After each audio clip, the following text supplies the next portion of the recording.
pertama, kita harus perbaiki konsep diri sama konsep belajar anak.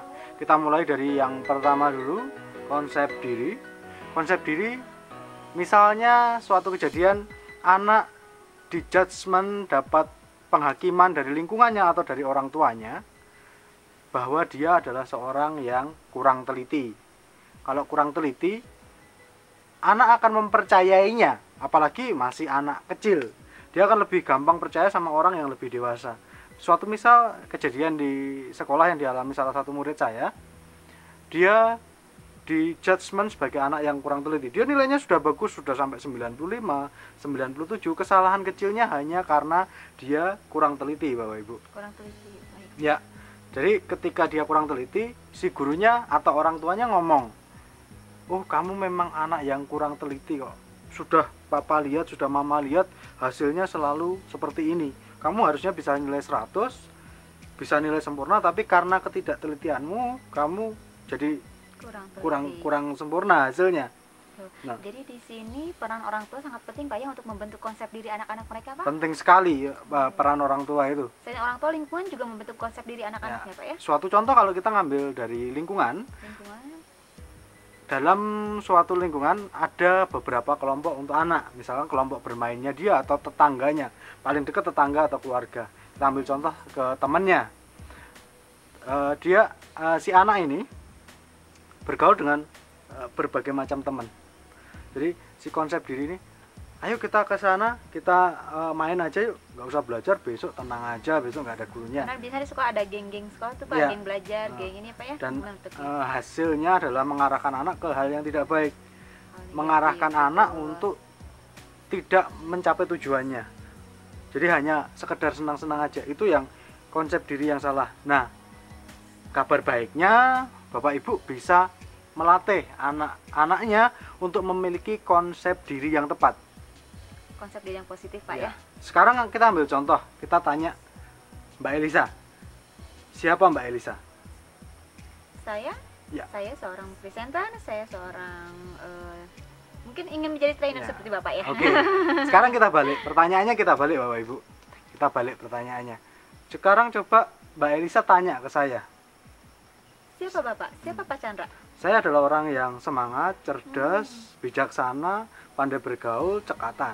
Jadi Bapak Ibu di rumah itu memancing anak-anaknya untuk menggambarkan konsep diri anak-anaknya. Bukan menggambarkan, tapi kita mengarahkan anak. Kamu ingin jadi seperti apa? Jadi mengarahkan anaknya untuk membentuk konsep diri mereka ya Pak ya? Ya. Seperti itu. Kita diberi kebebasan oleh Tuhan Bapak Ibu. Anak kita mau jadi apa, mau seperti apa, kita kasih kebebasan. Suruh milih, pengen jadi apa? Pengen jadi bijaksana, pengen jadi cerdas, pengen jadi pintar. Seperti yang saya sampaikan tadi, setiap anak berhak mendapatkan identitas dirinya. Inilah Bapak Ibu konsep diri yang benar. Yang pertama, poin A. Oke Pak Chandra, tadi ada konsep diri Pak ya. Sekarang tadi ada konsep belajar juga Pak ya. Seperti apa Pak konsep belajar itu Pak? Oke, konsep belajar seperti ini.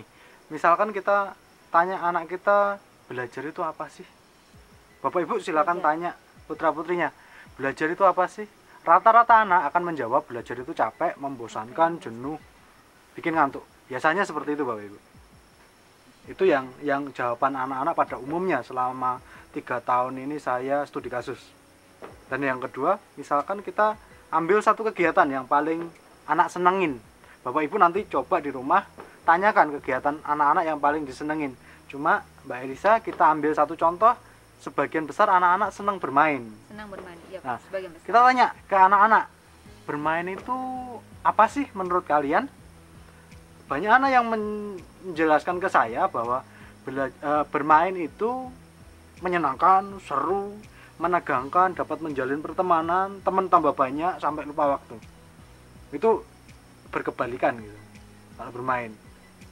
Nah, tugas kita adalah memperbaiki konsep belajar. Nah, konsep belajar itu kita perbaiki cara berpikir anak tentang belajar. Jadi kita balik.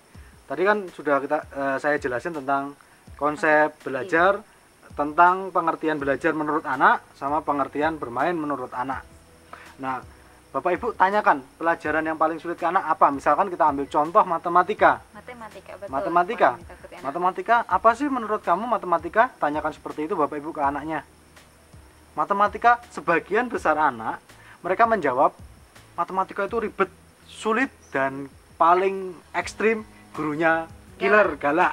Gurunya galak, Ya, betul sekali. bahkan sebelum anak bapak ibu datang ke sekolahnya, ketika ngambil buku dari laci baca matematika, waduh besok mau diapain lagi sama gurunya. Seperti itu, Mbak. Betul, betul. Takut menghadapi rumus-rumus Nah, biasanya Pak ya kalau Nah, matematika. sekarang kita ke solusinya, Bapak Ibu. Bapak Ibu, sekarang solusi gimana caranya anak ini bisa senang pelajaran yang matematika tadi, yang tadinya jadi momok, sekarang kita bikin itu jadi seperti emosinya seperti bermain tadi. Nah, caranya adalah dengan Bapak Ibu nanti tanya ke putra-putrinya, supaya belajar matematika saya menjadi lebih menyenangkan, seru, menegangkan, itu gimana sih dapat menjalin pertemanan, itu gimana sih menurut anak-anak Bapak Ibu? Itu yang perlu ditanyakan anak Bapak Ibu. Bukan kita yang menentukan cara belajar mereka, bukan kita yang menentukan konsep belajar ke anak-anak kita, tapi kita arahkan, kamu pilih yang mana, seperti apa, gimana caranya belajar yang menyenangkan.